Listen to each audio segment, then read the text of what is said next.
Filoteia ou Introdução à Vida Devota. São Francisco de Sales, bispo e doutor da Igreja Católica, 1567 a 1622.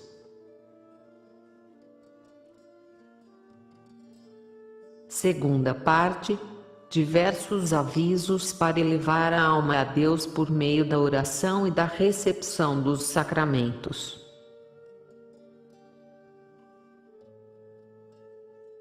Capítulo 1.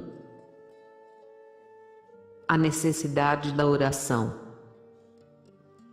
Primeiro, a oração, fazendo o nosso espírito penetrar na plena luz da divindade, expondo a nossa vontade abertamente aos ardores do amor divino, é o meio mais eficaz de dissipar as trevas de erros e ignorância que obscurecem a nossa mente, de purificar o nosso coração de todos os seus afetos desordenados. Ela, a água da graça, que lava a nossa alma de suas iniquidades, alivia os nossos corações opressos pela sede das paixões e nutre as primeiras raízes que a virtude vai lançando, que são os bons desejos.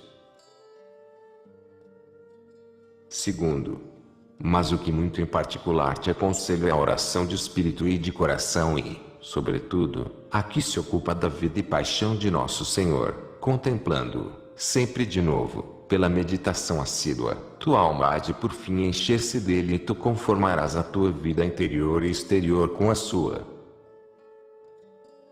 Ele é a luz do mundo, e nele, por ele e para ele que devemos ser iluminados. Ele é a árvore misteriosa do desejo de que fala a esposa dos cantares.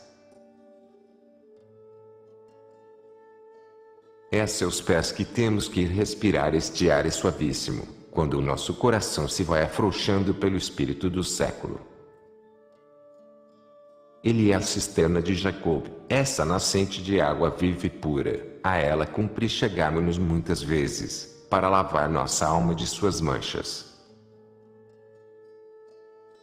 Os meninos, como é sabido, ouvem continuamente as suas mães falarem e, esforçando-se por balbuciar com elas, aprendem a falar a mesma língua. Deste modo nós, unindo-nos com nosso Senhor, pela meditação, e notando as suas palavras e ações, os seus sentimentos e inclinações, aprenderemos por fim, com a sua graça, a falar com Ele, a agir com Ele, a julgar como Ele e amar como Ele.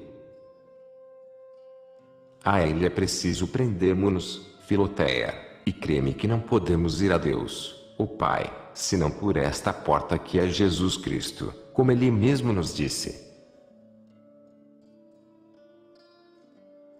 O vidro no espelho não pode deter a nossa vista, se não for aplicado a um corpo sólido, como o chumbo e o estanho. De modo análogo, jamais nos seria possível contemplar a divindade nesta vida mortal, se não se unisse a nossa humanidade em Jesus Cristo, cuja vida, paixão e morte constituem para as meditações o objeto mais proporcionado a nossas luzes, mais agradável ao nosso coração e mais útil ao melhoramento de nossos costumes. O Divino Salvador chamou-se a si mesmo pão descido do céu, por muitas razões, entre as quais podemos aduzir a seguinte: assim como se come o pão com toda sorte de alimento, assim devemos tomar o Espírito de Jesus Cristo na meditação, e ele, nutrindo-nos, influirá em todas as nossas ações. Por isso, muitos autores repartiram em diversos pontos de meditação que sabemos de sua vida e paixão. Entre esses autores aconselho-te especialmente São Boaventura, Belintani, Bruno, Capiglia, Granada e Lapuente. Terceiro, emprega neste exercício 1 hora por dia, antes do jantar, ou de manhã, se for possível, antes que percas as boas disposições e tranquilidade de espírito que dá o repouso da noite. Mas não prolongues mais este tempo, a não ser que o teu pai espiritual o tenha fixado expressamente. Quarto, se te for possível fazer este exercício com maior tranquilidade numa igreja, parece-me ainda melhor, porque, a meu ver, nem pai, nem mãe, nem marido, Nem mulher, nem pessoa alguma terá direito de disputar-te esta hora de devoção. Ao contrário, em casa não podes contar com toda ela nem com tanta liberdade, em razão da dependência em que aí te achas. Quinto, começa a tua oração, seja mental, seja vocal, sempre pondo-te na presença de Deus. Nunca negligencies esta prática e verás em pouco tempo seus resultados. Sexto, sem mim confias, has de recitar o Pater Noster, Ave Maria e o Credo em latim, não omitirás, no entanto, de aprender estas orações também em tua língua materna, para que lhe entendas o sentido. Deste modo, conformando-te ao uso da Igreja pela língua da religião, compreenderás outrosim o sentido admirável destas orações e lhes saborearás a suavidade. Convém recitá-las com a máxima atenção ao seu sentido e citando os afetos correspondentes. Não te deixes levar pela pressa infundada de fazer muitas orações, mas cuida de rezar com devoção, um só Pater, rezado com piedade e recolhimento, vale mais que muitos recitados precipitadamente. Sétimo, o rosário é um modo utilíssimo de rezar, suposto que se saiba recitá-lo bem. Para que tu saibas, lê um desses livrinhos de oração que contém o método de rezá-lo. Muito recomendável é também recitar as ladainhas de Nossa Senhora e dos Santos, como outras orações que se acham em manuais aprovados devidamente, mas tudo isso fica dito sob a condição de que, se tens o dom da oração mental, lhe des o tempo principal e o melhor. Deves notar que, se depois de fazeres, por causa de muitas ocupações ou por outro motivo, não te sobra tempo disponível para tuas orações vocais, absolutamente não te deves inquietar. É bastante rezares antes ou depois da meditação simplesmente a oração dominical, a saudação angélica e o símbolo dos apóstolos. Oitavo, se, ao recitares uma oração vocal, te sentires atraída à oração mental, muito longe de reprimires esta inclinação, deves deixar-te levar suavemente e não te perturbes por não acabar todas as orações que te tens proposto. A oração do espírito e do coração é muito mais agradável a Deus e salutar à alma do que a oração dos lábios. Está bem de ver que a esta regra has de executar o ofício divino e aquelas orações que estás obrigada a recitar. Nono, deves repelir tudo que te poderia impedir este santo exercício pela manhã, mas, se tuas múltiplas ocupações ou outras razões legítimas te roubam este tempo, procura fazer a meditação de tarde, a hora mais distante possível da refeição, quer para evitar a sonolência, quer para não fazer mal à saúde. E, se prevês que em todo o dia não acharás tempo para a oração, cumpre reparares essa perda, suprindo-a por essas elevações frequentes de espírito e coração a Deus, as quais chamamos jaculatórias, por uma leitura espiritual, por algum ato de penitência, que impede as consequências daquela perda, e propõe firmemente fazer a tua oração no dia seguinte.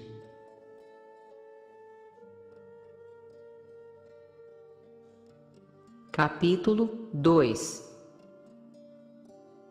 Breve método de meditação.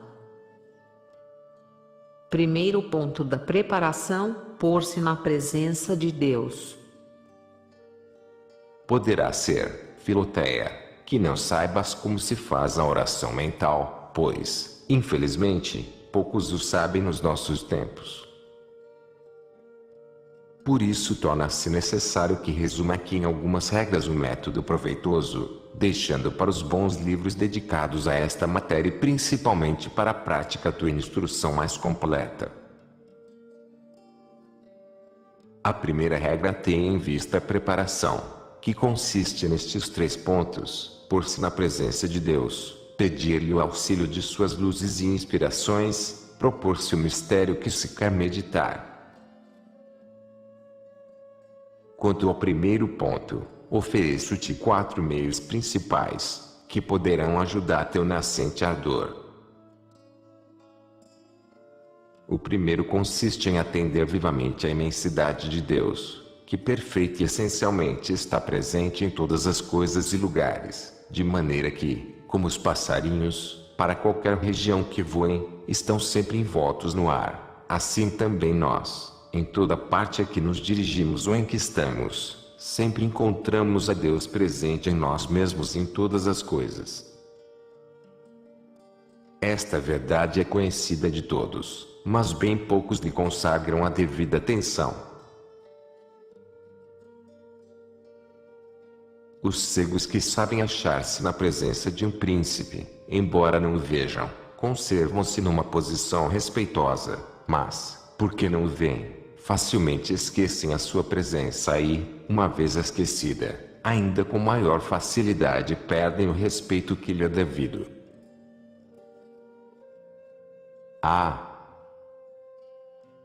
Filoteia, não podemos ver a Deus, que está presente em nós, e embora a fé e a razão nos digam que Ele está presente, bem depressa nos esquecemos disso e então agimos como se Ele estivesse longe de nós, pois, conquanto saibamos que Ele está presente em todas as coisas, a falta de atenção produz em nós os mesmos efeitos que se o ignorássemos de todo.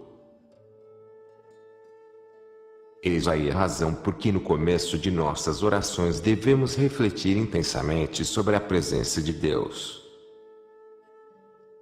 Profundamente compenetrado desta verdade estava Davi, quando dizia: se subir ao céu, tu ali te achas, se descer ao inferno, presente nele estás. Igualmente, servamo-nos das palavras de Jacob, que, depois de ter visto a misteriosa escada a que já me referi, exclamou: quão terrível é este lugar, em verdade Deus está aqui e eu não sabia. Queria dizer que não tinha refletido bastante, porque não podia ignorar que Deus estivesse presente em toda parte. Pois, Filoteia,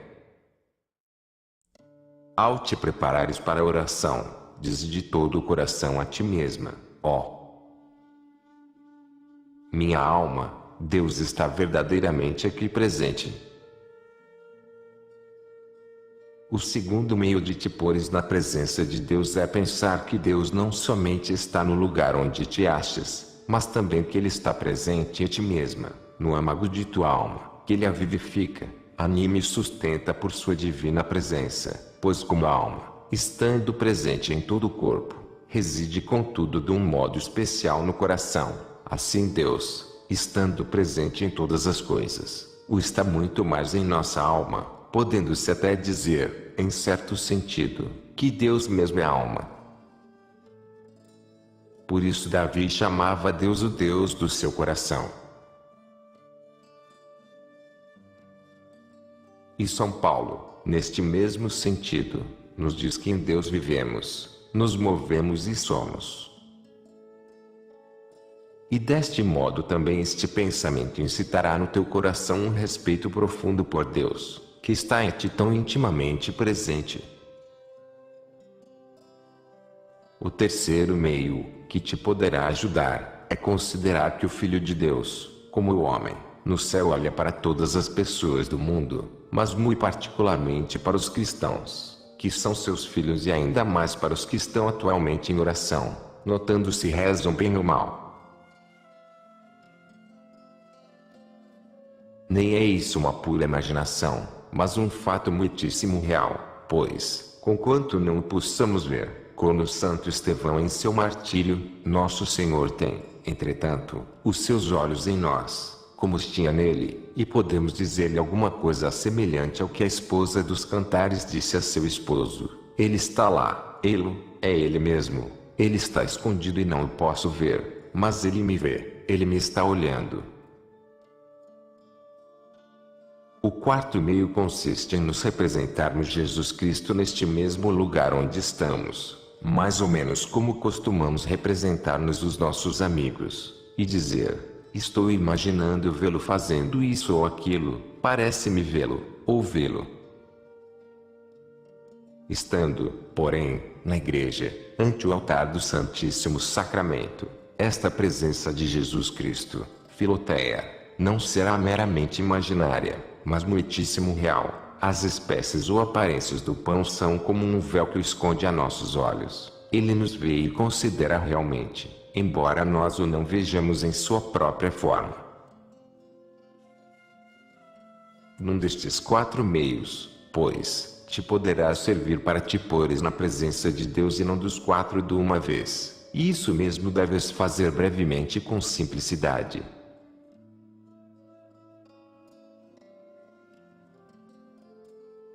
Capítulo 3. Segundo ponto da preparação, a invocação. A invocação se faz do modo seguinte: tua alma, sentindo a Deus presente, deve compenetrar-se de um profundo respeito e reputar-se absolutamente digna de sua presença. Todavia, sabendo que Ele te vê, deves pedir-lhe a graça de o glorificar nesta meditação. Se quiseres, poderás servir-te de algumas palavras, breves mas ardentes, como estas, que são do profeta rei: nunca me arremessas de tua presença, ó meu Deus, e não tires de mim o teu Espírito Santo. Esclarece tua face sobre a terra. Dá-me entendimento e observarei a tua lei e aguardarei de todo o meu coração. Muito útil é invocares também o teu anjo da guarda e os santos que participaram do mistério que meditas, como, por exemplo, na meditação sobre a morte de Nosso Senhor, a Santíssima Virgem, São João, Santa Madalena e os outros santos e santas e o bom ladrão, implorando-lhes que te emprestem os sentimentos que tinham ou, então, na meditação sobre a tua própria morte, a teu anjo da guarda, que estará lá presente. O mesmo deve dizer-se de todos os outros mistérios ou verdades que meditas.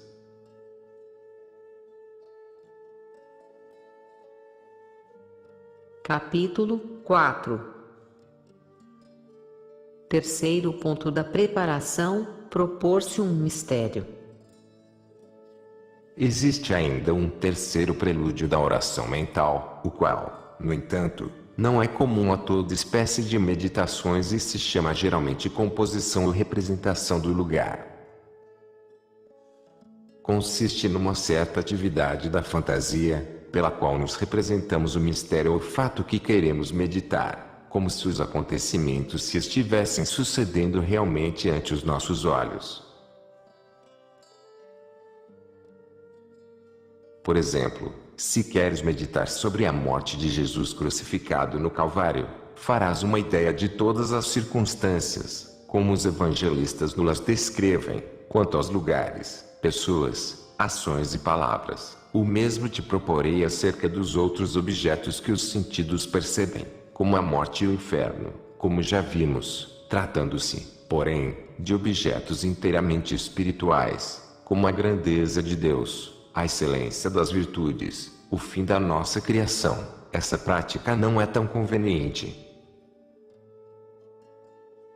É verdade que mesmo aqui se poderia usar de alguma analogia ou comparação, como vemos nas belas parábolas do Filho de Deus, mas isso tem sua dificuldade e eu quisera que te ocupasses com um exercício simples e não cansasses o teu espírito procurando semelhantes pensamentos. A utilidade deste exercício de imaginação consiste em ater a nossa fantasia ao objeto que meditamos, receando que, tão irrequieta como é, nos escape para ir ocupar-se de outros objetos. Estava quase a dizer-te que deves proceder com ela, como com um passarinho que se fecha na gaiola ou com um falcão que se acorrente ao poleiro, para que fique aí. Dirão alguns que na representação dos mistérios é melhor usar simplesmente de pensamentos da fé e dos olhos do Espírito ou, então, considerá-los como se sucedessem em nossa mente, mas tudo isso é por demais sutil para o começo, e, considerando tudo aquilo que pertence a uma perfeição mais adiantada, aconselho-te, Filoteia, a conservar-te humildemente no sopé da montanha, até que Deus se digne de elevar-te mais alto.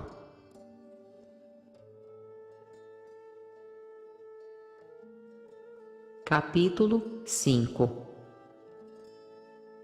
Segunda parte da meditação, as considerações. A esta atividade da fantasia deve seguir-se a do entendimento, que se chama meditação e que consiste em aplicá-lo às considerações capazes de elevar a nossa vontade a Deus e de afeiçoá-la a coisas santas e divinas.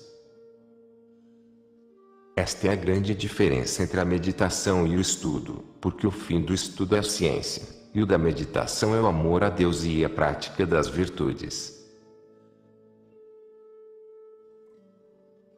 Assim, tendo prendido a tua fantasia ao objeto da meditação, procura aplicar o entendimento às considerações que lhe são como que a substância à exposição, e, se achares gosto, luzes e utilidade numa das considerações, demora-te nela, imitando as abelhas, que não largam a flor em que pousaram, enquanto acham aí mel que ajuntar.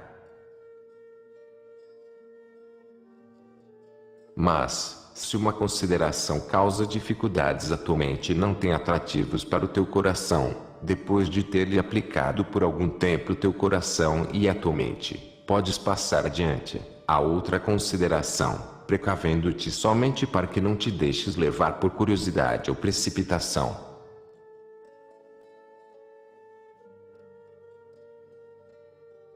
Capítulo 6. Terceira parte da meditação, os afetos e as resoluções. Por esta viva atenção de sua mente, a meditação excita na vontade inúmeras moções boas e santas, como o amor de Deus e ao próximo, o desejo da glória celeste, o zelo pela salvação das almas, o ardor para imitar a vida de Jesus Cristo, a compaixão, a admiração, a alegria e o temor de desagradar a Deus, o ódio ao pecado, o temor do juízo ou do inferno, a confusão dos pecados, o amor à penitência, a confiança na misericórdia de Deus e tantas outras em que te deves exercer e comover, quanto puderes, a tua alma. Se quiseres usar de algum livro, para te instruires mais sobre este ponto, aconselho-te o primeiro tomo das Meditações, de Dom André Capiglia, em cujo prefácio ele expõe a arte de exercitar-se nesta prática, ou então o Padre Arias, que o faz ainda mais difusamente no seu tratado de oração.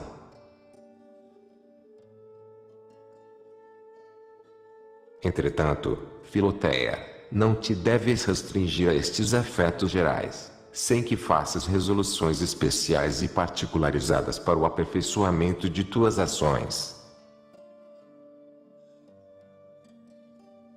A primeira palavra de Nosso Senhor na cruz, por exemplo, produzirá em tua alma o desejo de imitá-lo em perdoando e amando os inimigos. Mas isto é muito pouco, se não fizeres a resolução seguinte: pois bem, já não me ofenderei mais com tais palavras injuriosas da parte destas e daquelas pessoas, nem com o desprezo com que estes e aqueles me costumam tratar. Pelo contrário, direi ou farei isto ou aquilo, para acalmar o gênio de um e atrair o coração de outro. Aí tens, Filoteia, o verdadeiro meio de corrigir depressa as tuas faltas, ao passo que só com afetos gerais o conseguirás com dificuldade, muito tarde e talvez nunca.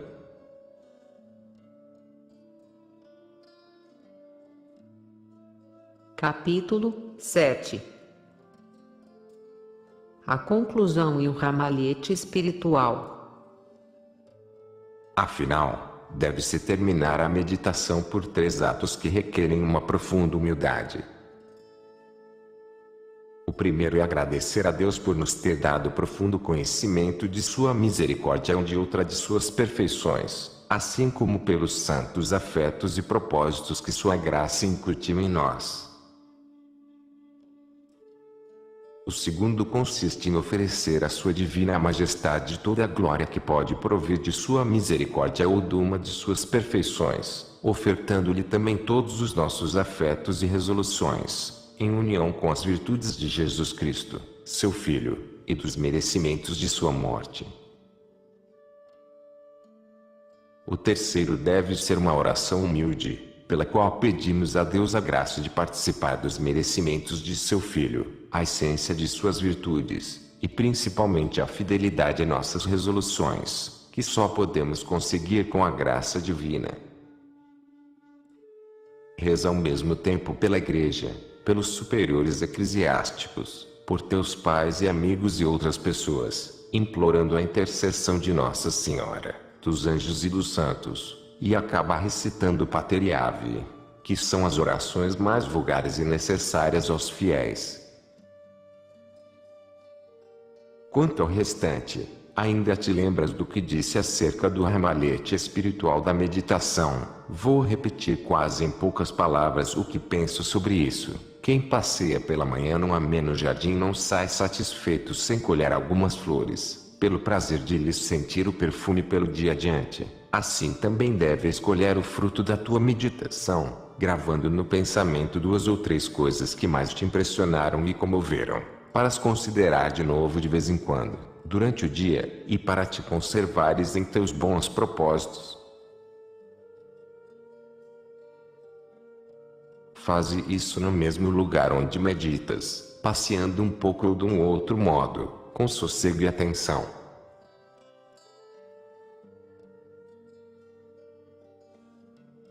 Capítulo 8. Avisos utilíssimos acerca da meditação. Cumpre, Filoteia, que no correr do dia tenhas tão presente no espírito e no coração as tuas resoluções, que, sobrevindo a ocasião, as ponhas efetivamente em prática. Este é o fruto da meditação, sem o qual ela, além de não servir para nada, pode ser até prejudicial. É certo que a meditação assídua sobre as virtudes, sem que as pratiquemos, ensoberbece o espírito e o coração e nos faz pensar insensivelmente que somos de fato aquilo que resolvemos ser. De certo que assim o seria, se nos propósitos tivéssemos força e solidez, mas, porque lhes faltam essas qualidades, permanecem vãos e, porque não produzem efeito algum, são até perigosos. Convém servir-se de todos os meios para os pôr em prática, deve-se mesmo ir em busca de ocasiões, tanto pequenas como grandes. Por exemplo, resolvi atrair pela brandura certas pessoas que costumam me ofender. Hei de as procurar hoje, para saudar com ares de estima e amizade, e, se não as posso achar, ao menos falarei bem delas e rezarei a Deus em sua intenção.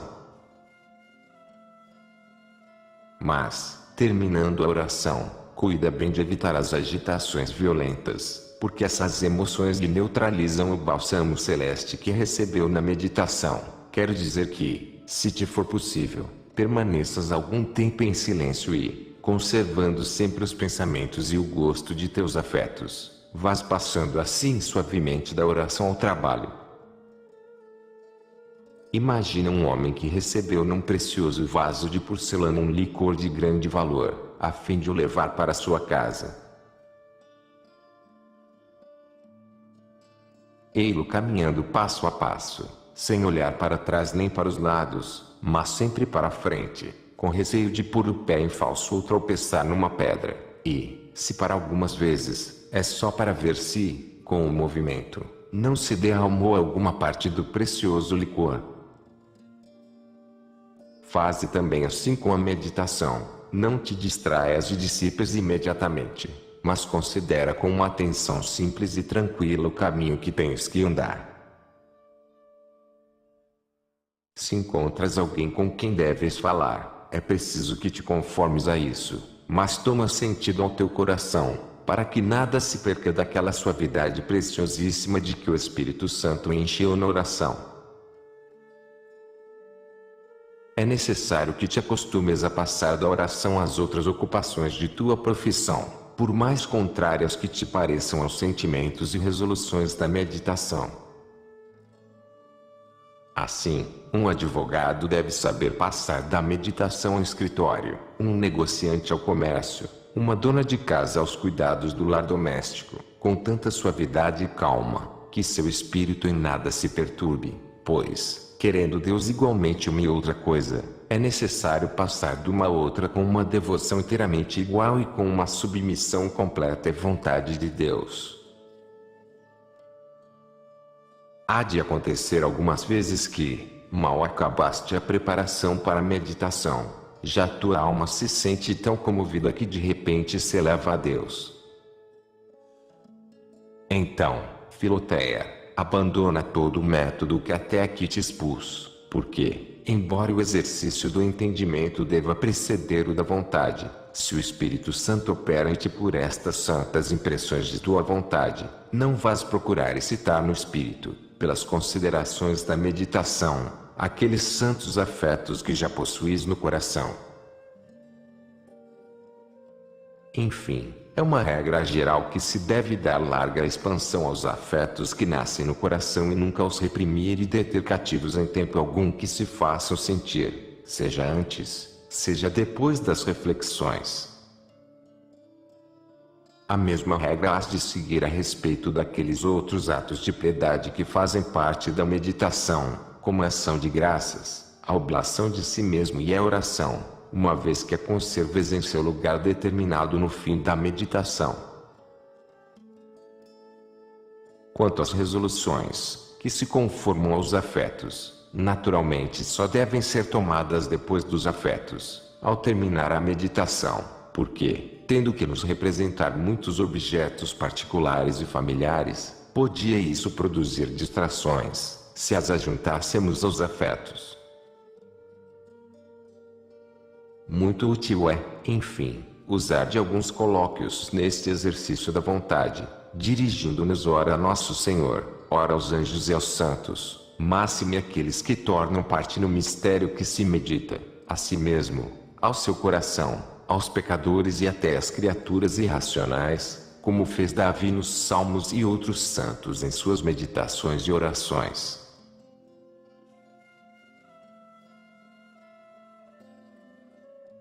Capítulo 9. A aridez espiritual na meditação.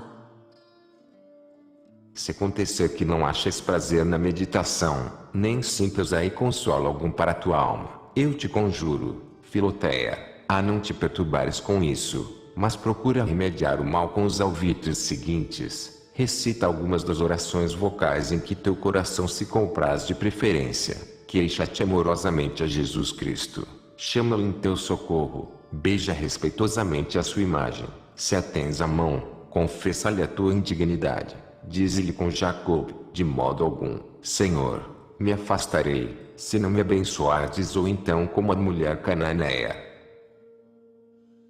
Assim é, Senhor, mas também os cachorrinhos comem das migalhas que caem da mesa de seus donos. Às vezes podes tomar um livro e ler devotamente, até que teu espírito esteja mais concentrado e disposto. Excita o coração o mais vivamente possível, por algum ato exterior de devoção, prostrando-te por terra, cruzando os braços ao peito, conservando um crucifixo entre as mãos. Tudo isso, naturalmente, só se estiveres sozinha. Se, após tudo isso, a tua secura espiritual não se atenuar, ainda não desanimes, Filoteia, mas conserva-te sempre na presença de Deus com todo o respeito.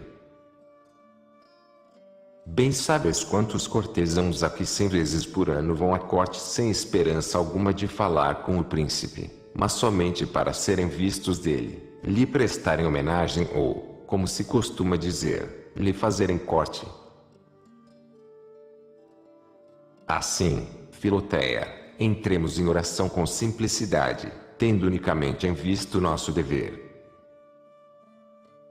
Se a Divina Majestade se dignar de nos falar por suas inspirações ou de dar-nos a graça de lhe falar, será certamente uma honra imensa e um prazer delicioso. Mas se nos recusa esta graça e nos deixa sozinhos, sem corresponder-nos, como se não nos visse de todo ou não estivéssemos em sua presença, não saiamos logo dali. Ao contrário, aí devemos permanecer com resignação, com profundo respeito e com espírito tranquilo. Mais cedo ou mais tarde a nossa paciência e perseverança nos fará achar graça diante de seus olhos e, a primeira vez que voltarmos à sua presença, Ele nos receberá com olhares favoráveis e falará conosco no santo comércio da meditação e em suas consolações nos fará saborear a suavidade inefável do seu espírito. Mas, mesmo que até isso nos falte, contentemo-nos, Filoteia, com a honra de estar a seu lado, presentes aos olhos de sua adorável majestade.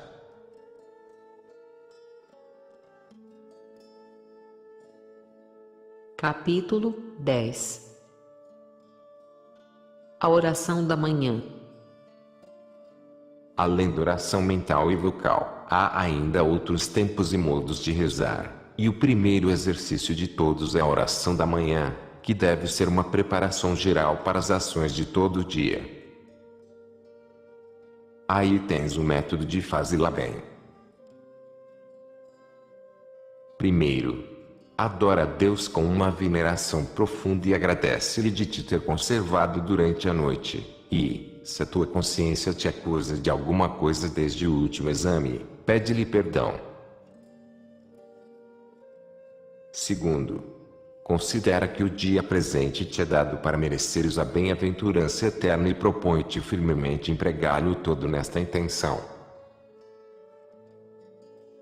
Terceiro, muito útil é preveres as ocupações deste dia, as tuas ocasiões prováveis de glorificar a Deus, as tentações que te proporcionará a cólera, a vaidade ou uma outra paixão. Feito isto, prepara-te por uma santa resolução a aproveitar bem de todos os meios que terás para servir melhor a Deus e progredir na perfeição. Ao contrário, arma-te com toda a firmeza de espírito para evitar ou para combater e vencer tudo o que lhe servir de obstáculo. Esta simples resolução, porém, não é bastante, é preciso firmá-la em prevendo os meios que te serão disponíveis para pô-las em prática.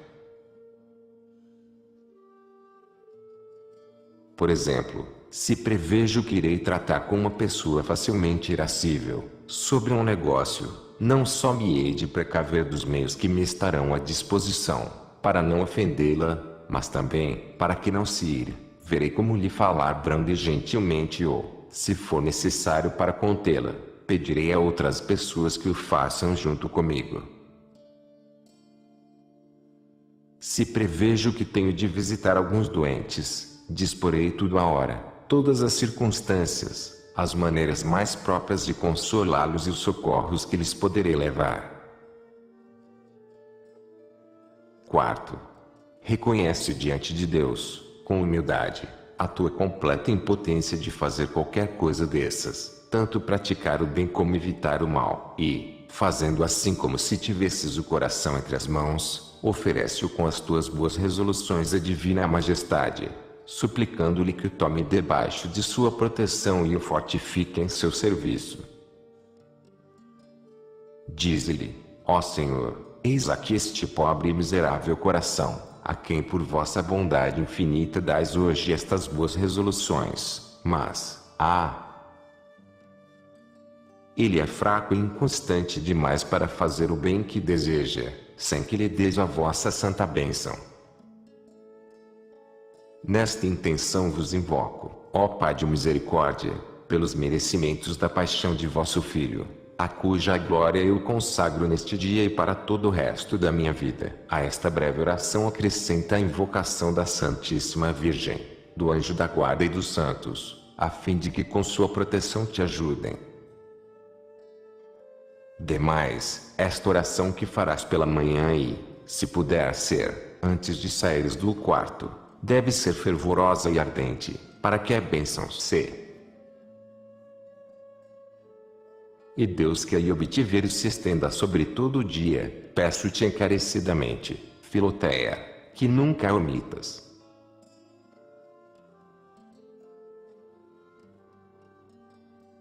Capítulo 11. A oração da noite e o exame de consciência. Como antes da refeição corporal, tiveste o alimento espiritual pela meditação, será de grande proveito tomares também deste alimento espiritual antes do chá à noite. Escolha alguns minutos antes desta refeição e prostra-te diante de teu Deus aos pés do crucifixo, lembrando-te contigo mesmo da dissipação do dia. Reacende em teu coração o fogo da meditação da manhã por atos de profunda humilhação, por suspiros de ardente amor a Deus, e aprofunda-te, abrasado deste amor, nas chagas do amantíssimo Salvador. Ou então vai repassando em teu espírito e no fundo do teu coração tudo quanto saboreaste na oração, a não ser que prefiras ocupar-te de um novo objeto.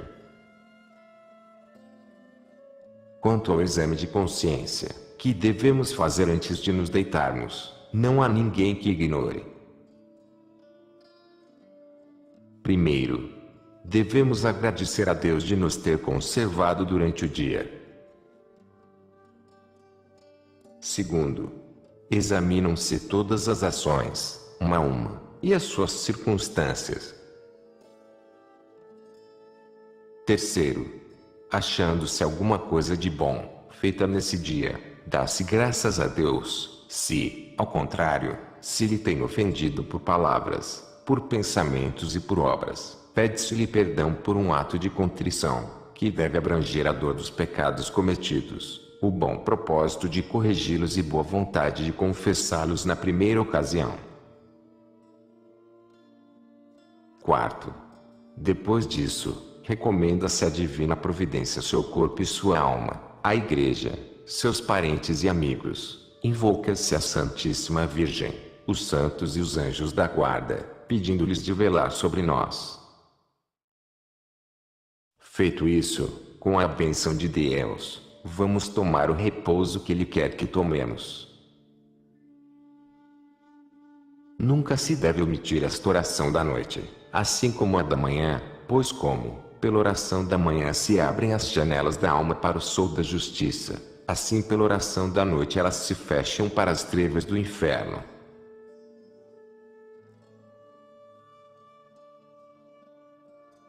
Capítulo 12. Do recolhimento à solidão do coração. Neste ponto, Filoteia, desejo que sejas mais dócil ainda em seguir os meus conselhos, porque penso que daí muito depende para o teu adiantamento. Lembra-te, as mais vezes que puderdes durante o dia, da presença de Deus, servindo-te de um dos 4 meios de que tenho falado. Considera o que Deus fez e o que tu fazes, e verás que Deus tem continuamente os olhos pregados em ti com um amor inefável. Ó meu Deus, hás de exclamar, porque não emprego sempre os meus olhos para contemplar-vos, assim como vós estáis sempre olhando para mim com tanta bondade. Porque pensais tanto em mim, Senhor? E porque eu penso tão raras vezes em vós? Onde é que estamos nós, minha alma? A nossa verdadeira habitação é em Deus, e onde é que nos achamos? Os passarinhos têm seus ninhos, onde se refugiam, os veados têm os matos e moitas para se esconderem ao abrigo dos caçadores e dos raios ardentes do sol. Nosso coração deve escolher para si também, todos os dias, um lugar ou no Calvário ou nas chagas de Jesus Cristo ou em algum outro lugar perto dele, para se retirar, de tempos em tempos, para repousar do boliço e calor dos negócios exteriores e para se defender dos ataques do inimigo. Sim, 3 vezes feliz é a alma que em verdade pode dizer a nosso Senhor: vós sois o meu lugar de refúgio. a minha fortaleza contra os inimigos. À sombra de vossas asas respiro um ar docíssimo e estou seguro, ao abrigo das intempéries do tempo. Lembra-te, Filoteia, de retirar-te muitas vezes a solidão do teu coração, ao passo que as tuas tarefas e conversas o ocupam exteriormente, para estares a sós com teu Deus. Tudo o que te cerca não lhe pode fechar a entrada, porque tudo isso está fora de si mesma. Este era o exercício ordinário de Davi no meio de suas múltiplas e importantes ocupações, como vemos muitas vezes nos Salmos. Ó Senhor, estou sempre convosco, sempre vos estou vendo, meu Deus, diante de mim, levantarei os meus olhos para vós, ó meu Deus, que habitais no céu. Meus olhos estarão sempre em Deus. Com efeito, tão sérias não são de ordinário as nossas conversas, nem exigem tanta aplicação às nossas ocupações, que não possamos subtrair-lhe um pouco de atenção para nos retirarmos à querida solidão. Como os pais de Santa Catarina de Sena não lhe deixassem tempo nem lugar algum para suas orações e meditações, Nosso Senhor inspirou-lhe o pensamento de erigir um oratório no fundo do coração, onde pudesse refugiar-se em espírito, no meio das ocupações penosas que seus pais lhe impunham. Ela assim fez e com facilidade pode suportar todas as contrariedades do mundo, porque, como costumava dizer, se encerrava neste aposento interior, onde se consolava com seu esposo celeste. Tornou-se esta sua prática ordinária e desde então muito a recomendava aos outros. Recolhe-te, às vezes, à solidão interior do teu coração, e aí, num completo desapego das criaturas, trata dos negócios de salvação e perfeição com Deus, como dois amigos que cuidam familiarmente de seus negócios. Dize-lhe como Davi: tornei-me semelhante ao pelicano do deserto. Cheguei a ser como a coruja no seu albergue. Vigiei e estou como pássaro solitário no telhado. Tomando estas palavras no sentido literal, elas querem dizer que este grande rei acostumara seu coração à solidão e passava cada dia algumas horas entregue à contemplação das coisas espirituais, interpretando-as, porém, num sentido místico. Elas nos descerram três belíssimas solidões, para onde nos podemos retirar com o nosso amantíssimo Jesus. A comparação da coruja escondida nas ruínas mostra-nos o estado brilhante do Divino Salvador, deitado sobre as palhas da manjedoura, num estábulo, escondido e desconhecido de todo o mundo, de que deplorava os pecados. A comparação do pelicano, que tira o sangue de suas veias para alimentar os seus filhotes, ou, melhor, para lhes dar a vida, nos lembra o estado do Salvador no Calvário, onde o seu amor o levou a derramar todo o seu sangue para nossa salvação. A terceira comparação nos aponta o estado do Salvador em sua gloriosa ascensão, quando, tendo aparecido no mundo tão pequenino e desprezível, se elevou ao céu de um modo tão brilhante. Retiremo-nos muitas vezes para perto de Jesus, num destes três estados. Estando bem-aventurado Eusiário, conde de Ariano, na Provença, ausente desde muito, a sua esposa, a piedosa e casta Delfina, enviou-lhe um mensageiro expressamente para informar-se do estado de sua saúde e ele respondeu do modo seguinte: vou indo bem, minha querida esposa, e, se me queres ver, procura-me na chaga do lado do nosso amantíssimo Jesus, é lá que eu morei e me acharás. Querer procurar-me noutra parte é um trabalho perdido, isso é, na verdade, ser um cavalheiro cristão às direitas.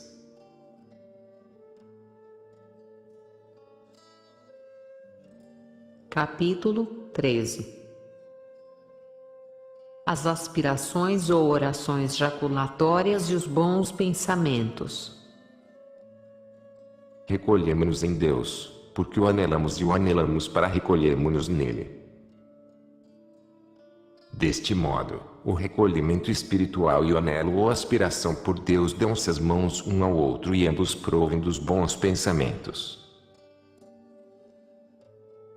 Eleva muitas vezes o teu espírito e coração a Deus, Filoteia, por jaculatórias breves e ardentes. Admira a excelência infinita de suas perfeições, implora o auxílio de seu poder, adora a sua divina majestade, oferece-lhe tua alma 1000 vezes por dia, louvas sua infinita bondade, lança-te em espírito aos pés de Jesus crucificado, interroga-o muitas vezes sobre tudo aquilo que concerne a tua salvação, saboreia interiormente a doçura do seu espírito, estende-lhe a mão, como uma criancinha a seu pai, pedindo-lhe que te guie e conduza, põe a sua cruz no teu peito, como um delicioso ramalhete, põe-na em teu coração, como uma bandeira debaixo da qual tens que combater o inimigo. Numa palavra, volve teu coração para todos os lados e dá-lhe todos os movimentos que puderes, para excitar um amor terno e ardoroso ao teu esposo divino. Muito aconselhava Santo Agostinho a virtuosa senhora, por nome Proba, a recitação das orações jaculatórias, porque, se nossa alma se acostuma a tratar tão familiarmente com Deus, aos poucos copiará em si as perfeições divinas. E é de notar bem que este exercício nada tem de difícil e não é incompatível com tuas ocupações, só o que é necessário são alguns momentos de atenção, o que, longe de perturbar ou diminuir a atenção do espírito aos negócios, a torna mais eficaz e suave. O viajante que toma um pouco de vinho, para refrescar a boca e alegrar o coração, não perde o seu tempo, porque renova as forças e se detém apenas para depois andar mais depressa e percorrer um caminho maior. Com este intento compuseram-se diversas coleções de orações jaculatórias, que tenho por muito úteis. Entretanto, não aconselho que te cinjas a isso. Contenta-te em dizer com o coração ou com os lábios tudo quanto o amor te inspira no momento, pois ele te inspirará tudo o que podes desejar.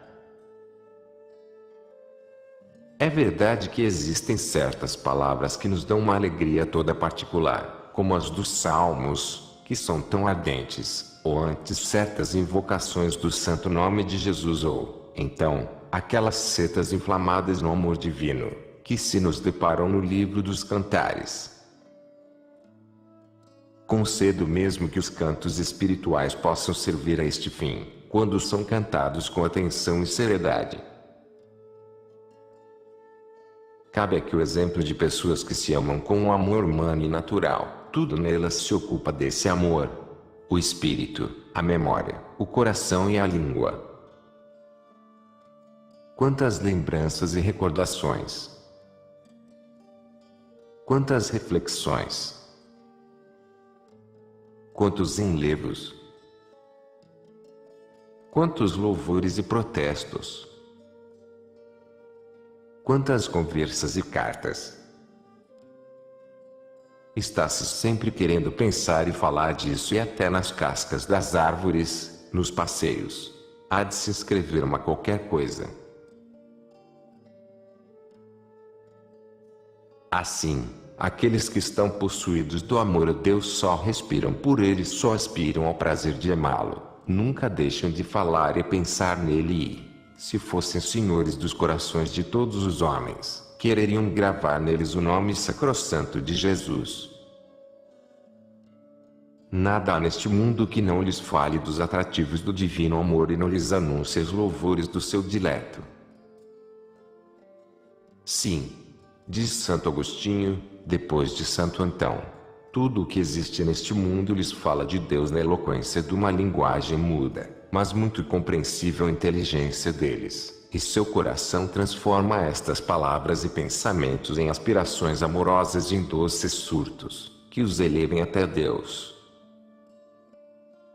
Eis aqui alguns exemplos. São Gregório, bispo de Nazianzo, passeando um dia na praia do mar, como ele contou a seu povo, considerava atentamente as inúmeras e variadas conchas que as ondas arremessavam à praia e depois substituíam ao mar, e ao mesmo tempo contemplava, admirado, a solidez dos rochedos vizinhos, contra os quais o mar se arrojava impetuosamente.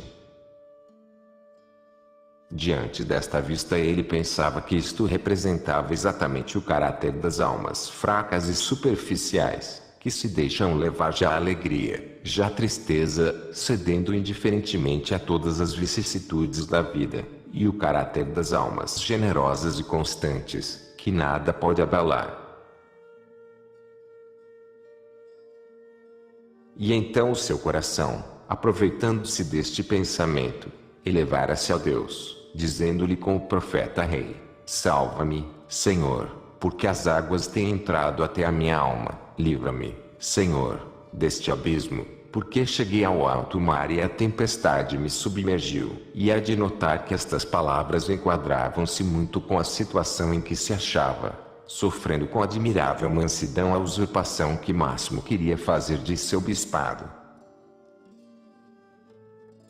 São Fulgêncio, bispo de Ruspa, achando-se em Roma, por ocasião do triunfo de Teodorico, rei dos Godos, que presidiu em pessoa uma Assembleia Geral da nobreza romana, encantado com a vista de um espetáculo tão magnífico, exclamou: Ah!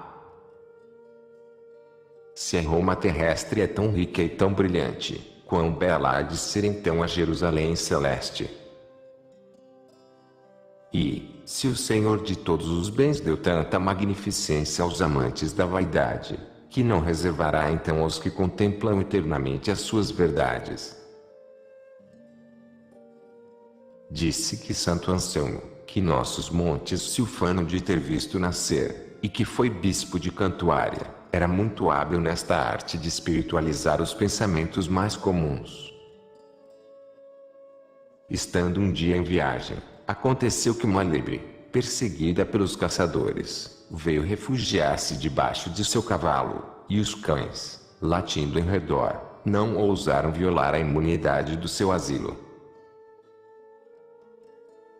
Muita graça acharam os caçadores num espetáculo tão raro, mas o santo prelado, tocado inteiramente do Espírito de Deus, disse-lhes, entre soluços e lágrimas: Ah!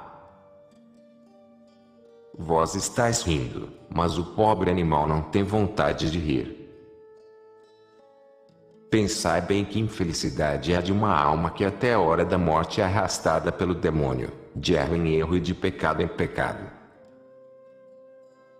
Então, cheia de terror, ela procura um asilo, e, se não encontra, os seus inimigos se escarnecem dela e eternamente a conservarão como sua presa. Recebendo Santo Antão uma carta muito honrosa do imperador Constantino Magno, e causando isso muita admiração aos religiosos, seus companheiros, o santo lhes disse: Por que vos admirais que um rei escreva a um homem? Admirai antes a bondade infinita do Deus eterno pelos homens mortais, tendo-lhes escrito ele mesmo a sua lei e falado a eles pela boca de seu próprio filho. São Francisco, notando num rebanho de bodes e cabras uma única ovelha, ponderou a seu companheiro: Olha como ela é mansa e bela. Assim era também a brandura e mansidão do humilde Jesus no meio dos escribas e fariseus. E outra vez, vendo um cordeirinho comido por um porco, exclamou, chorando: Ah! Que representação viva da morte de meu Salvador! São Francisco de Borja, Duque de Candia, este varão ilustre de nossos tempos, servia-se de todos os acontecimentos da caça para fazer pias reflexões. Admirava-me, dizia ele um dia, depois da caça, a docilidade dos falcões, que tornam a mão dos caçadores, se deixam velar os olhos e prender a percha, e espanta-me a indocilidade cega dos homens, sempre rebeldes à voz de Deus. São Basílio diz que a rosa cercada de espinhos dá aos homens esta instrutiva lição: tudo o que há de mais agradável neste mundo, ó homens mortais, é permeado de tristeza. Nenhum bem vos é completamente puro, por toda parte o mal se mescla com o bem, o arrependimento com o prazer, a vivez com o casamento, o trabalho e o cuidado com a fertilidade, o temor da queda com a elevação da glória, muitas despesas com as honras, o desgosto com as delícias, e as doenças com a saúde. É verdade, acrescenta este santo padre, a rosa é uma flor encantadora, mas enquanto a sua vista me regozija, ela me atormenta, em me lembrando meus pecados, pelos quais a terra foi condenada a produzir espinhos. Uma pessoa piedosa, considerando com indizível prazer, ao luar, um regato em que o céu sal não picado de estrelas se refletia como num espelho, exclamou, cheia de alegria, ó meu Deus, na realidade todas estas estrelas estarão debaixo de meus pés, quando me receberdes nos vossos santos tabernáculos, e, como as estrelas do céu se representam na terra, assim os homens da terra hão de ser representados em Deus, que é a fonte viva do amor divino. Uma outra pessoa, contemplando a velocidade com que um rio corria para lançar-se ao mar, disse, assim será a minha alma em seus movimentos, nem terá descanso até se abismar na divindade, donde tirou a sua origem. Santa Francisca, olhando para um ameno ribeiro, em cujas margens estava de joelhos, fazendo a sua oração, elevada em êxtase, repetia muitas vezes estas palavras, assim, com esta suavidade corre a graça de Deus para minha alma. Uma pessoa, que não posso nomear, vendo um jardim todo em flor, exclamou, hei de ser eu o único arbusto sem flores, no jardim delicioso da igreja. Uma outra, ao ver os pintainhos debaixo das asas da galinha, diz, ó Senhor, conservai-me a sombra de vossas asas. Uma terceira, contemplando um girassol, exclamou, quando será, ó meu Deus, que minha alma seguirá sempre os atrativos de vossa bondade? E, olhando para essas florzinhas formosas, mas sem perfume, que se chamam amores perfeitos, Pensées, em francês. semelhantes são os meus pensamentos, belos de proferir-se, mas inúteis para tudo. Eis aí, Filoteia, como de tudo que acontece nesta vida mortal se podem deduzir pensamentos salutares e santas aspirações.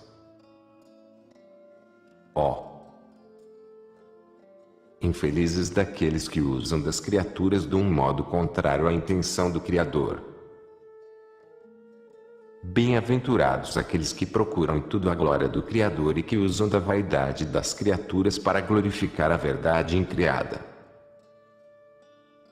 Quanto a mim, diz São Gregório Nazianzeno, estou acostumado a aproveitar de todas as coisas para o progresso espiritual de minha alma. Aconselho-te também a ler o Epitáfio de Santa Paula, escrito por São Jerônimo. Com prazer hás de encontrar aí as muitas aspirações que lhe eram habituais em todos os acontecimentos da vida. Grava bem profundamente em tua mente que a devoção consiste principalmente neste exercício de recolhimento espiritual e de orações jaculatórias. A sua utilidade é tão grande que pode suprir a falta de todos os modos de rezar, e, ao contrário, se se é negligente neste ponto, dificilmente se encontra um meio de ressarcir a perda. Sem este exercício não se podem cumprir os deveres da vida contemplativa e, quanto aos da vida ativa, só com muita dificuldade. O descanso seria sem ele um meio ócio e o trabalho não passaria no estorvo e dissipação. Por estas razões eu te exorto e conjuro a adquirir com todo o teu coração esta prática e a jamais abandonar.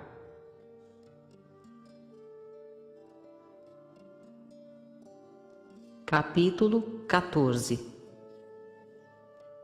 A Santa Missa e o melhor modo de ouvi-la. Primeiro, até aqui ainda não falei do Santíssimo Sacrifício e Sacramento do altar, que é para os exercícios de piedade o que o sol é para os outros astros. A Eucaristia é, na verdade, a alma da piedade e o centro da religião cristã, a qual se referem todos os seus mistérios e leis. É o mistério da caridade, pelo qual Jesus Cristo, dando-se a nós, nos enche de graças de um modo tão amoroso quanto sublime. Segundo, a oração feita em união com este sacrifício divino recebe uma força maravilhosa, de sorte que a alma, Filoteia, cheia das graças de Deus, da suavidade de seu espírito e da influência de Jesus Cristo, se acha naquele estado de que fala a Escritura quando diz que a esposa dos cantares estava reclinada sobre o seu dileto, inundada de delícias e semelhantes a uma nuvem de fumaça que o incenso mais precioso levanta para o céu, aromatizando o ar.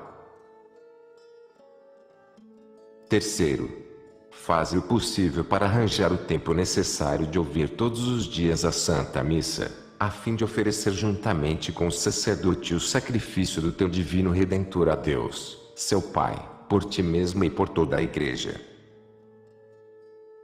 São João Crisóstomo nos afirma que os anjos a ele assistem em grandes números, para honrar com sua presença este mistério adorável.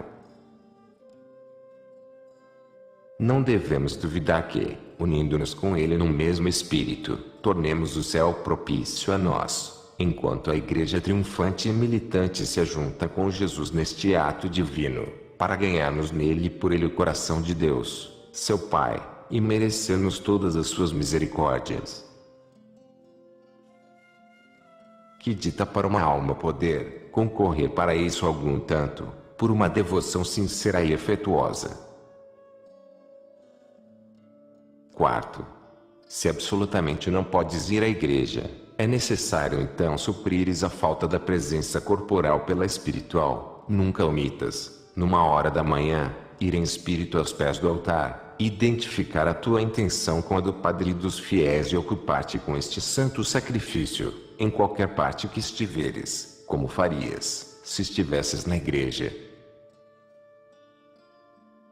Proponho-te em seguida um método de ouvir a missa devotamente.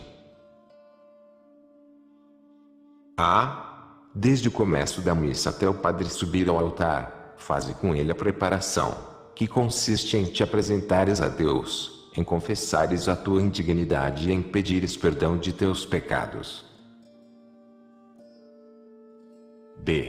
Depois de subir o padre ao altar até o Evangelho, considera a vinda e a vida de Nosso Senhor neste mundo, lembrando-te delas com uma representação simples e geral. Do Evangelho até depois do Credo considera a pregação de Nosso Senhor, protesta-lhe sinceramente que queres viver e morrer na fé, na prática de sua palavra divina e na união da Santa Igreja Católica. Do Credo ao Pater Noster aplica teu espírito à meditação da paixão e morte de Jesus Cristo, as quais se representam atual e essencialmente neste santo sacrifício, que oferecerás em união com o Padre e com todo o povo a Deus, o Pai de misericórdia, para sua glória e nossa salvação. Do Pater Noster a comunhão, excita teu coração, por todos os modos possíveis, a querer ardentemente unir-se a Jesus Cristo pelos laços mais fortes do eterno amor.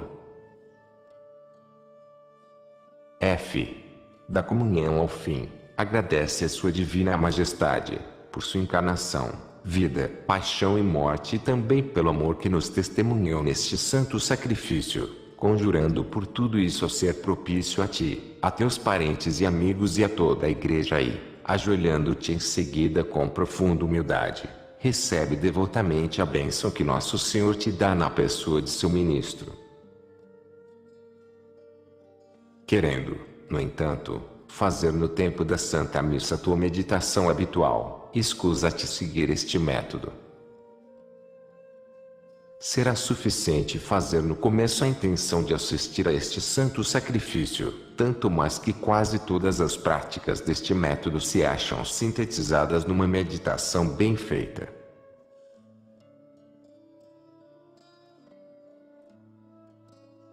Capítulo 15. Outros exercícios públicos e comuns de devoção.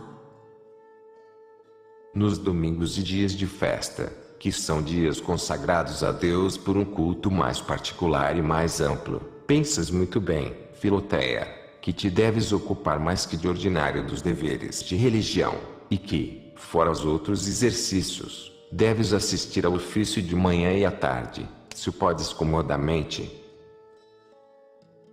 Sentirás com muita doçura a piedade e podes crer a Santo Agostinho, que afirma em suas confissões que, quando, no começo de sua conversão, assistia ao ofício divino, o seu coração se inundava de suavidade e seus olhos se arrasavam de lágrimas. Demais, direi uma vez por todas: tudo o que se faz na igreja, publicamente, tem sempre maior valor e consolações do que o que se faz privadamente, porque Deus quer que no tocante a seu culto demos sempre a primazia à comunhão dos fiéis, de preferência a todas as devoções particulares.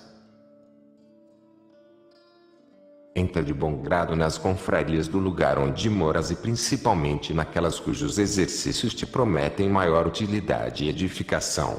Tens aí uma espécie de obediência muito agradável a Deus, pois, conquanto não exista um preceito sobre este ponto, contudo, fácil de ver que a Igreja nos recomenda muito, manifestando suas intenções com as indulgências e outros privilégios que concede a estas pias associações.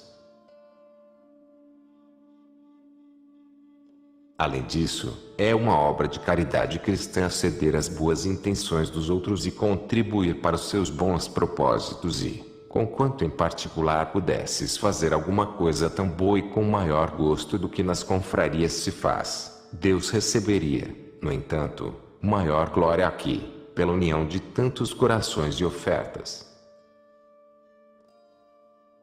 O mesmo digo de todas as orações e devoções públicas, às quais devemos concorrer, quanto está em nossas forças, com o nosso bom exemplo, para a glória de Deus, a edificação do próximo e o fim especial que aí se tem em mira.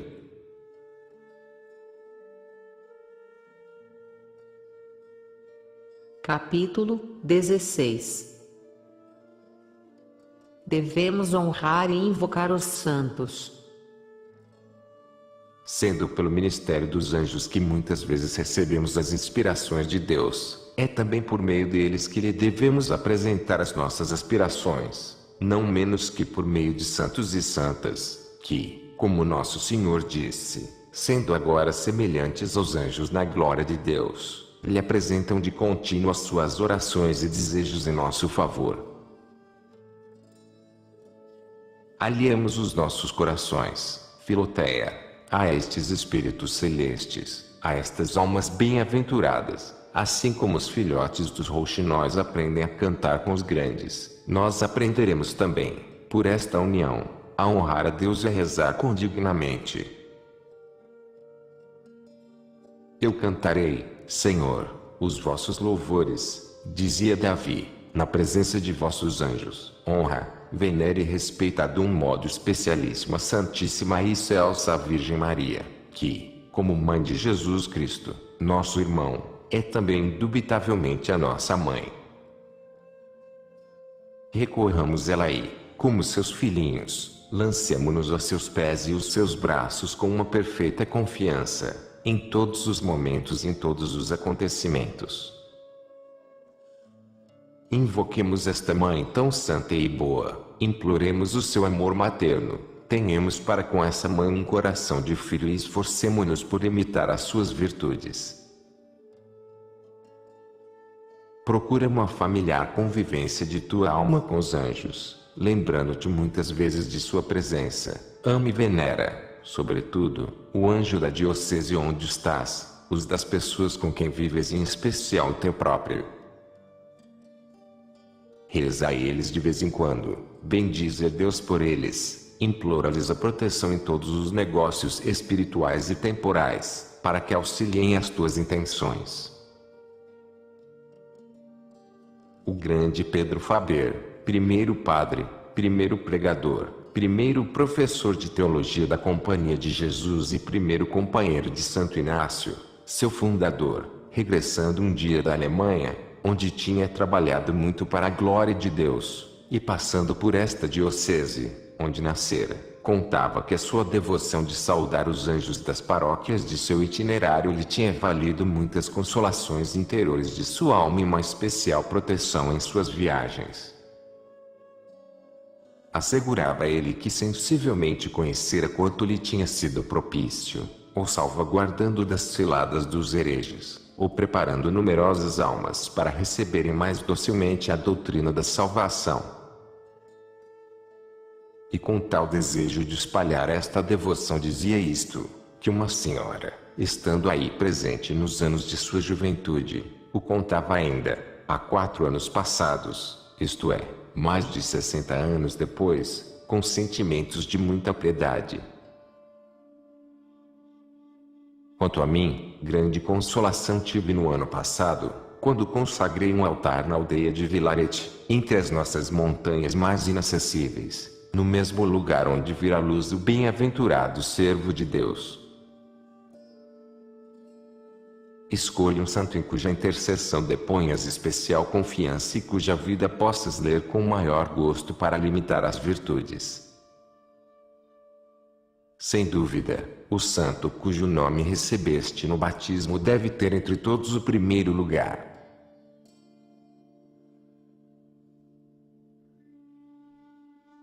Capítulo 17. Como se deve ouvir e ler a palavra de Deus?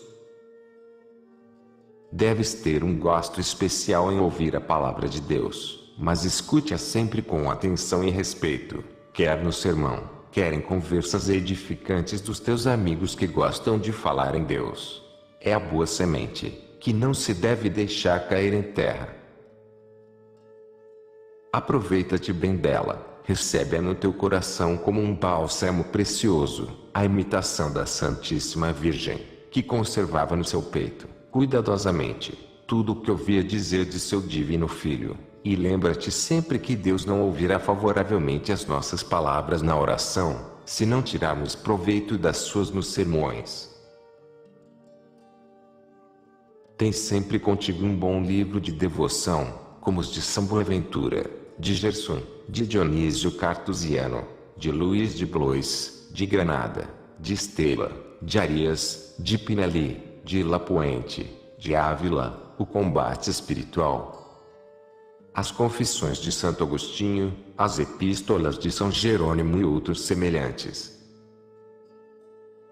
Lê por algum tempo todos os dias, mas com tanta atenção como se um santo te enviasse expressamente para te ensinar o caminho do céu e encorajar-te a trilhá-lo. Lê também as vidas dos santos, onde verás, como em um espelho, o verdadeiro retrato da vida devota, acomodando os seus exemplos aos deveres do teu estado. Pois, embora muitas ações dos santos não possam ser imitadas por pessoas que vivem no século, contudo, de perto ou de longe, todas elas podem ser seguidas. Imita a grande solidão de São Paulo, o primeiro eremita, pela solidão espiritual do teu coração e pelo recolhimento assíduo, segundo as tuas forças, ou, então, a pobreza extrema de São Francisco, por certas práticas de pobreza de que ainda hei de falar.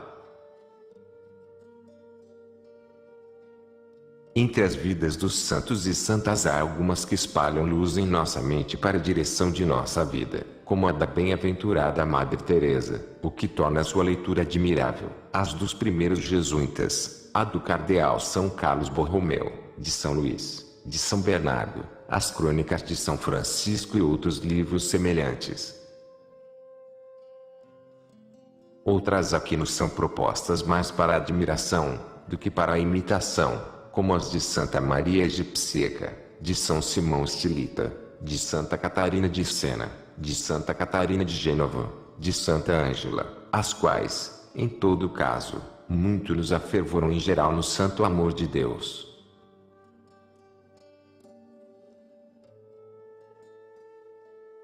Capítulo 18.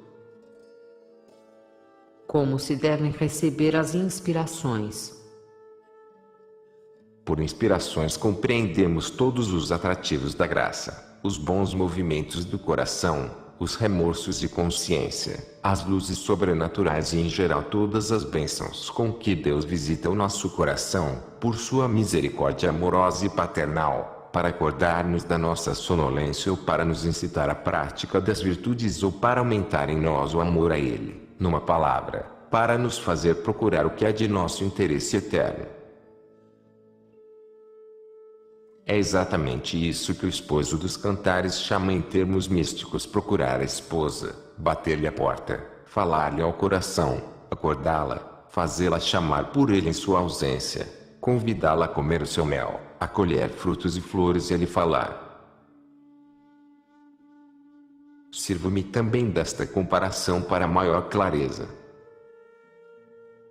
3 coisas são necessárias para contrair-se um desponsório. Primeiro, há de ser proposto à pessoa de que se deseja o coração e a fidelidade. Segundo, esta há de anuir a proposta. E, terceiro, há de dar o consentimento. Assim, Deus, quando quer operar em nós, por nós e conosco alguma coisa para a sua glória, primeiro nos-la propõe por suas inspirações. Nós a recebemos com uma suave complacência e damos o consentimento. Pois, como há 3 degraus pelos quais se cai no pecado: a tentação, o deleite e o consentimento. Assim também há 3 degraus pelos quais nos elevamos à prática das virtudes: a inspiração, que é contrária à tentação; a complacência na inspiração, que é oposta ao deleite da tentação; e o consentimento à inspiração, que se opõe ao que se dá à tentação. Caso a inspiração durasse todo o tempo de nossa vida, nem por isso seríamos mais agradáveis a Deus, se não a recebêssemos com agrado. Ao contrário, ofenderíamos a Deus, como os israelitas, que, como ele mesmo disse, abusaram por 40 anos da graça que lhes deu para se converterem, aos quais, por isso, foi proibido por um juramento de entrarem na terra do seu repouso. Esta complacência às inspirações muito adianta a obra de Deus em nós e nos atrai a complacência de seus olhos.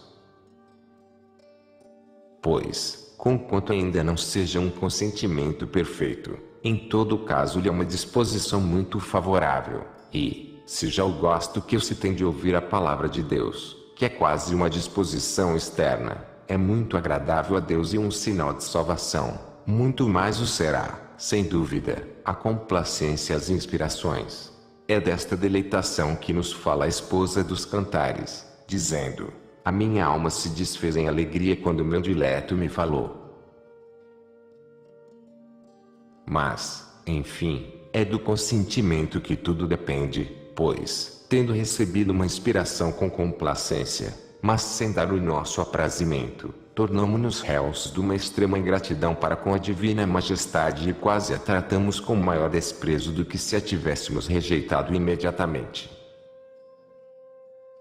Foi esta falta e a desgraça da esposa dos cantares, que, sensibilizada com muita alegria, ao ouvir a voz do seu dileto, contudo não lhe abriu a porta e se escusou de uma maneira frívola, de sorte que o esposo se foi embora, deixando-a com indignação.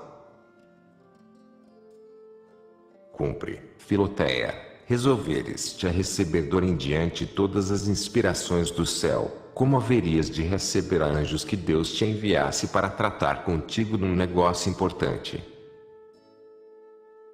Escuta com calma o que a inspiração te propõe, presta atenção ao amor de quem a dá, recebe-a com alegria e dá o teu consentimento de um modo terno e amoroso, e Deus, que nunca nos poderá dever alguma obrigação, não deixará de ter gosto em tua docilidade e fidelidade.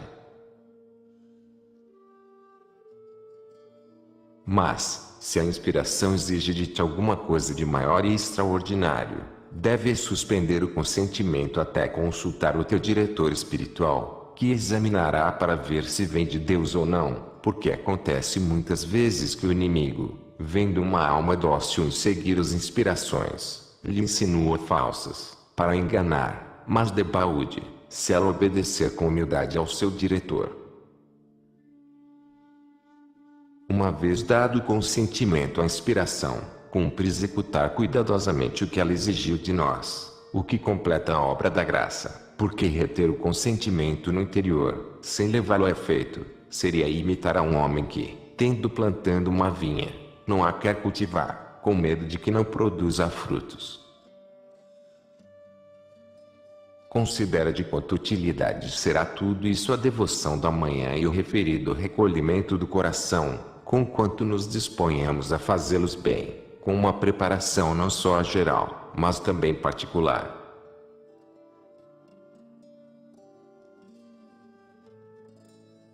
Capítulo 19. A Santa Confissão. Nosso Senhor instituiu na sua Igreja o sacramento da penitência ou confissão para purificar as nossas almas das suas culpas, todas as vezes que se acharem manchadas. Nunca permitas, Filoteia, que teu coração permaneça muito tempo contaminado do pecado, tendo um remédio tão eficaz e simples contra a sua corrupção. Uma alma subjugada por um pecado devia ter horror de si mesma, e o respeito devido aos olhos da divina majestade a obriga a purificar-se dele o mais cedo possível.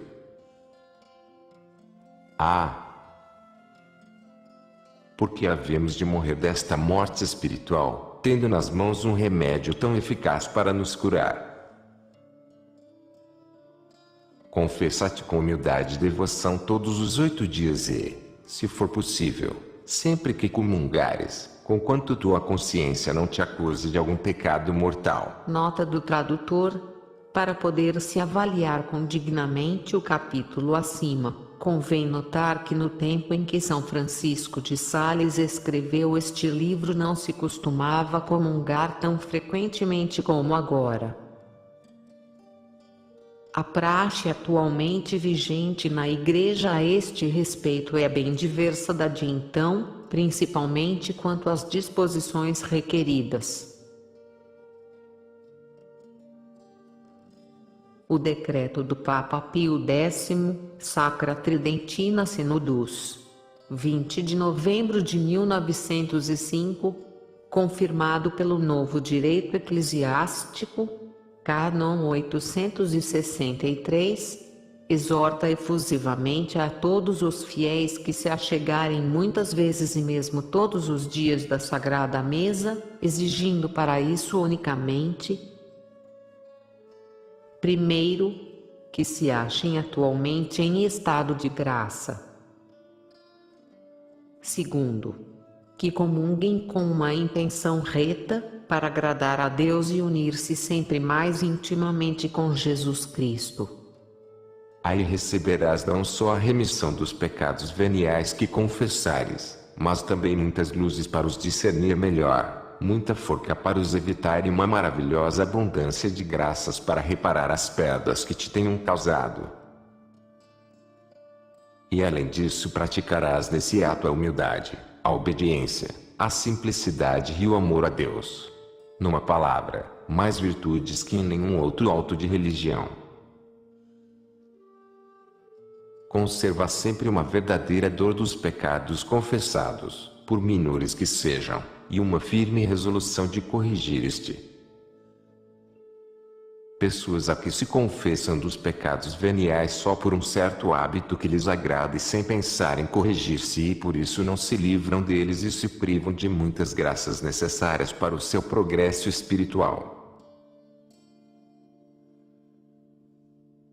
Se te acusas de uma ligeira mentira, de uma palavra um pouco desregrada, de alguma circunstância menos boa do jogo, tem um verdadeiro arrependimento e uma firme vontade de prestar atenção a isso, porque é um abuso do sacramento confessares-te de um pecado mortal ou venial, sem quereres purificar dele a alma, sendo este o fim pelo qual a confissão foi instituída.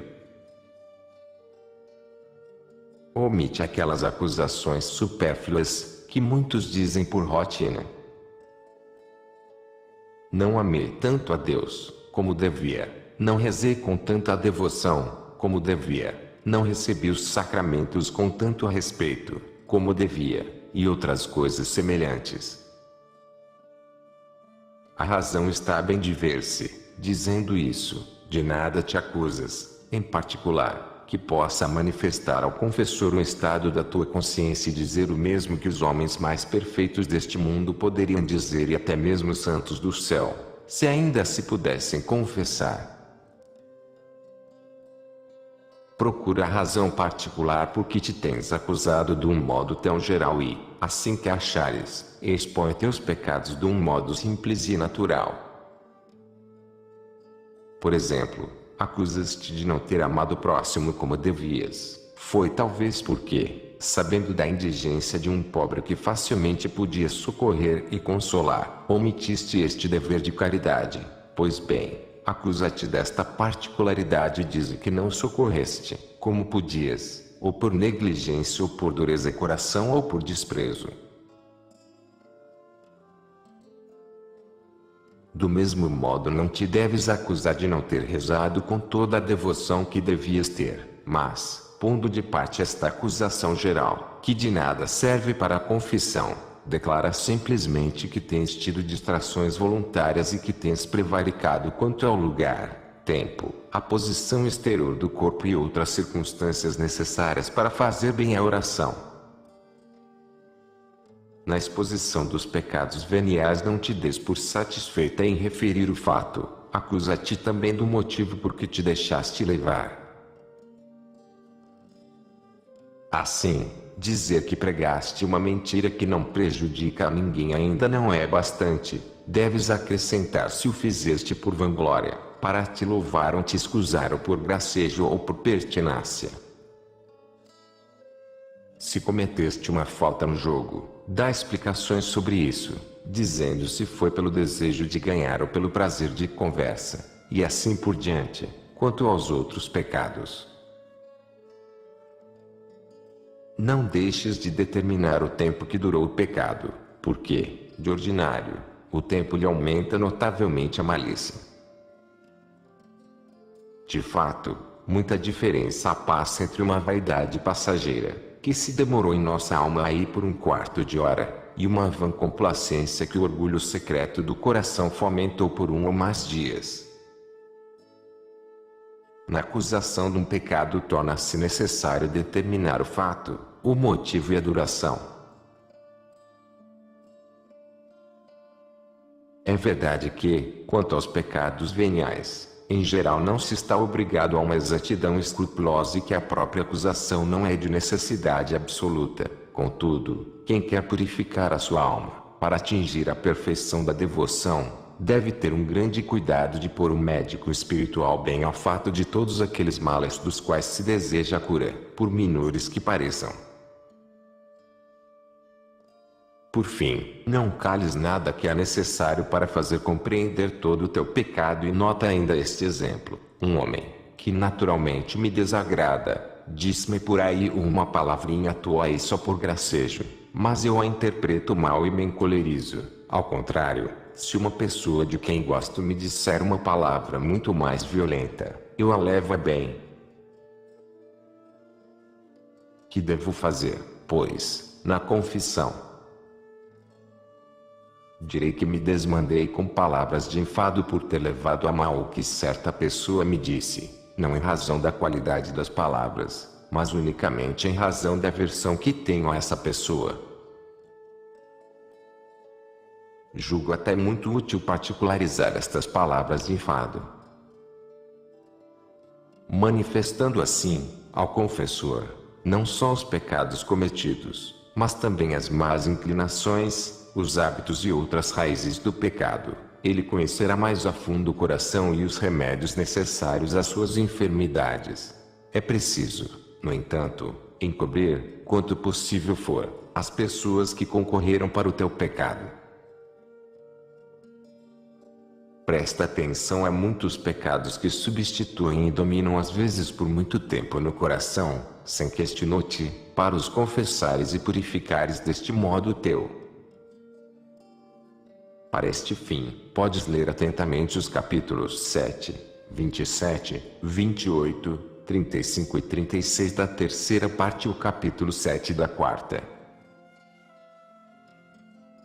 Não mudes facilmente de confessor e dá-lhe conta de tua consciência nos dias marcados, dizendo-lhe singela e francamente todas as tuas faltas e, de tempos em tempos, seja mensalmente ou seja a cada 2 meses, manifesta-lhe o estado de tuas inclinações, embora não te tenham levado ao pecado, se o espírito de tristeza ou pesar te acabrunha, se teu coração pende muito alegria ou se sentiste um vivo desejo de possuir maiores bens.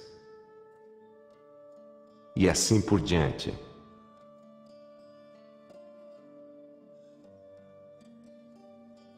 Capítulo 20. A comunhão frequente. É conhecido que se diz de Mitridates, rei do Ponto, na Ásia, o qual inventou um alimento preservativo de todo veneno.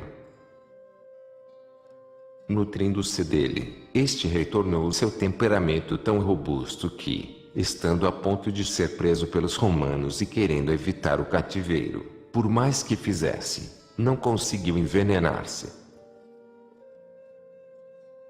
Não foi isso mesmo que fez nosso divino Salvador de um modo verdadeiro e real, no augustíssimo sacramento do altar, onde ele nos dá o seu corpo e sangue, como um alimento, que confere a imortalidade.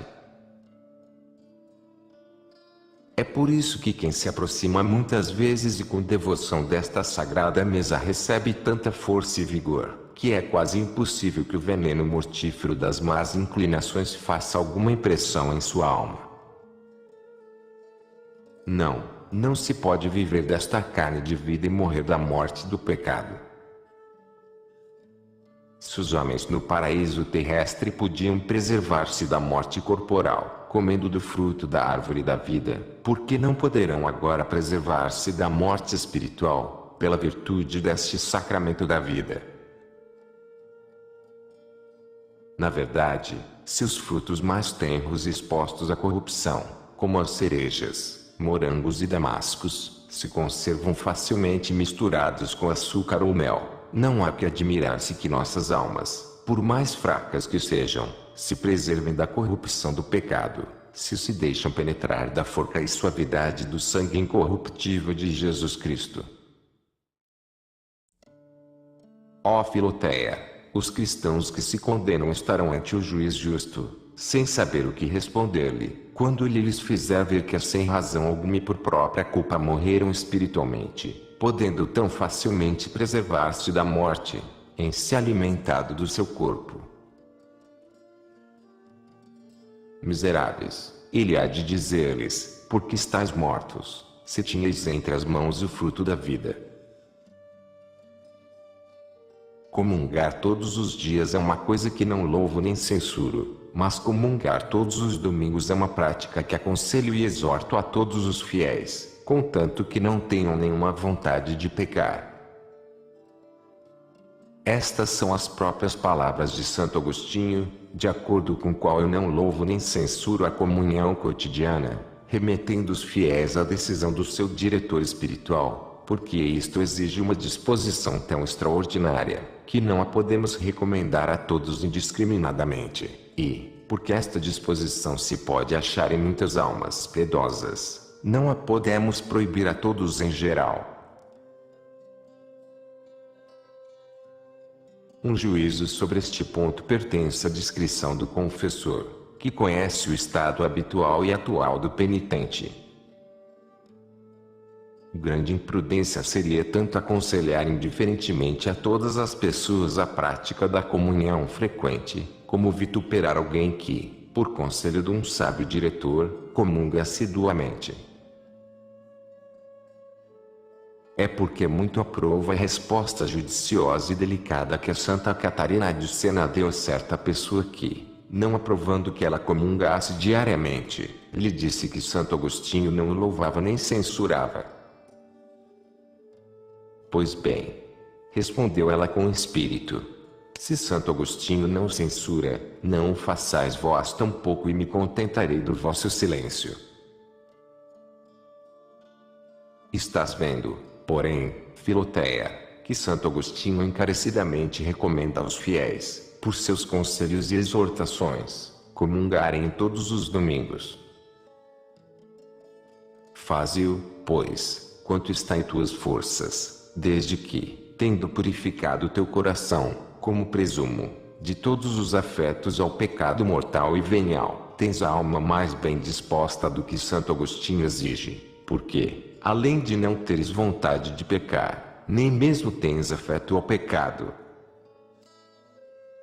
Poderás até comungar mais vezes que só aos domingos, se alcançares licença de teu diretor espiritual.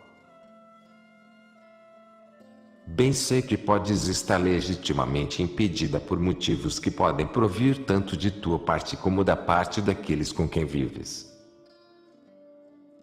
Se alguma dependência, pois, te obriga a obedecer-lhes e respeitá-los e eles entendam tão pouco de sua religião ou tenham um caráter tão bizarro que se inquietem e perturbem por ver-te comungar todos os domingos, será talvez melhor, considerando todas as circunstâncias, condescender às suas fraquezas e comungar todos os 15 dias, uma vez que não podes superar este obstáculo. Como não se pode formular uma regra geral sobre este ponto, estamos constrangidos a deixar a decisão ao confessor. Contudo, podemos dizer com toda a verdade que as pessoas que querem levar uma vida devota devem comungar ao menos uma vez por mês. Se souberes proceder com prudência, nem pai, nem mãe, nem marido, nem mulher impedirão tua comunhão frequente, pois, se a comunhão em ponto algum te fará descuidar dos deveres do teu estado e se, nos dias em que comungares, tiveres mais brandura e complacência com os outros, não é verossímil que te queiram demover de um exercício, que absolutamente não os incomoda, a não ser que sejam de tão mau humor ou tão desarrazoados que assim mesmo façam. Neste caso, cumpre seguir a regra de condescendência que acabo de dar e o conselho do teu diretor. No tocante às doenças, nenhuma delas pode ser um impedimento legítimo de comungar, a não ser aquelas que provocam vômitos frequentes. Aqui tens as regras que te posso dar sobre a comunhão frequente. Para comungar todas as semanas é necessário não ter nenhum pecado mortal e nenhum afeto ao pecado venial e sentir um grande desejo da comunhão. Mas, para comungar todos os dias, é necessário, além disso, purificar a alma de todas as más inclinações e seguir o conselho do diretor espiritual.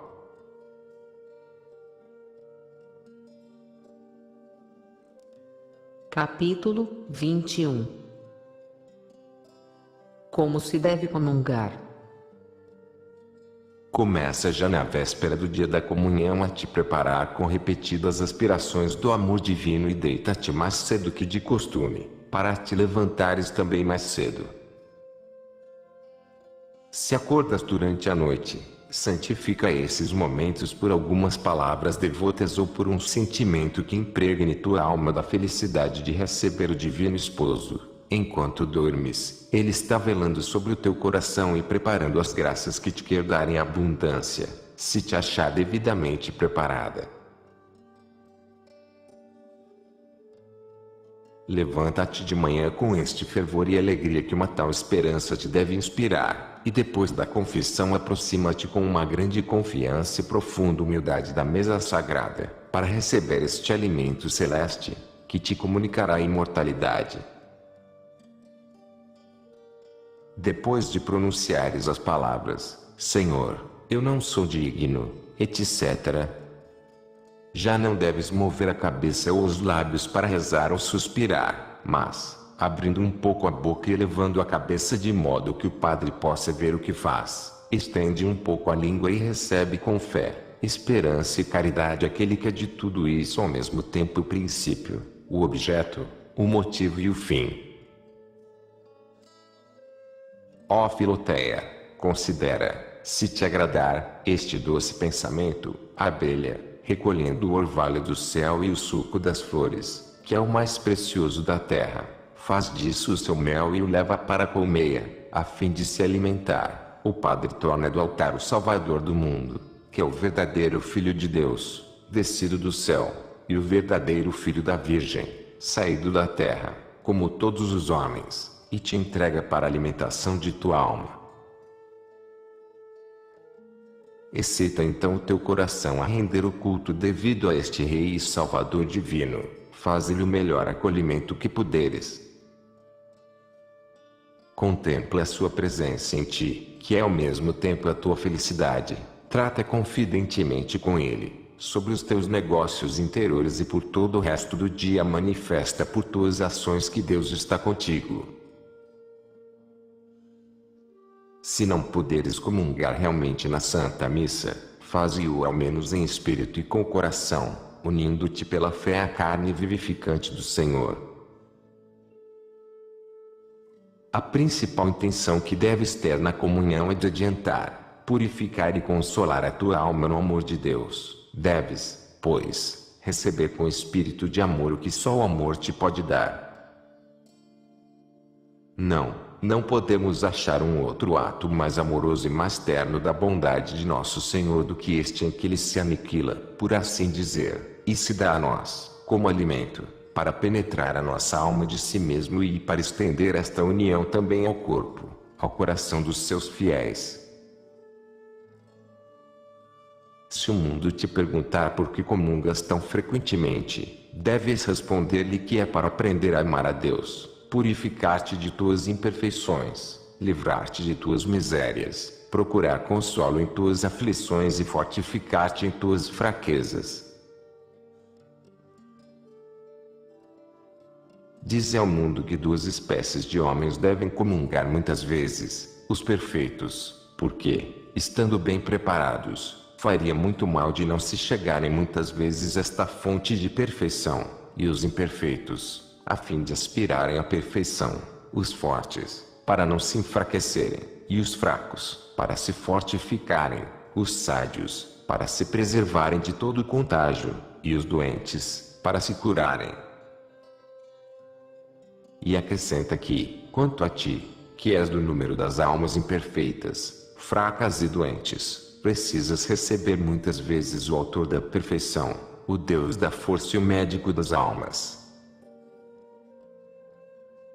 Dize ao mundo que os que não se ocupam muito de negócios devem comungar muitas vezes, porque têm tempo, e os que têm muito que fazer, porque, carregados de muitos trabalhos e penas, têm necessidade do alimento dos fortes.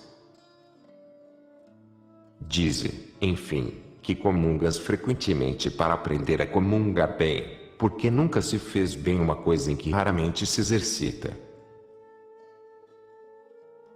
Comungue muitas vezes, Filoteia, e tantas quantas puderes, debaixo da direção de teu Padre espiritual, e creme que, se o corpo toma as qualidades do alimento de que se nutre habitualmente, como vemos nas lebres de nossas montanhas, que no inverno se tornam brancas, porque só vêem neve, e só comem neve, creme, digo, que, alimentando muitas vezes tua alma do autor da beleza e da bondade, da santidade e da pureza, ela se tornará a seus olhos toda bela e boa, toda pura e santa.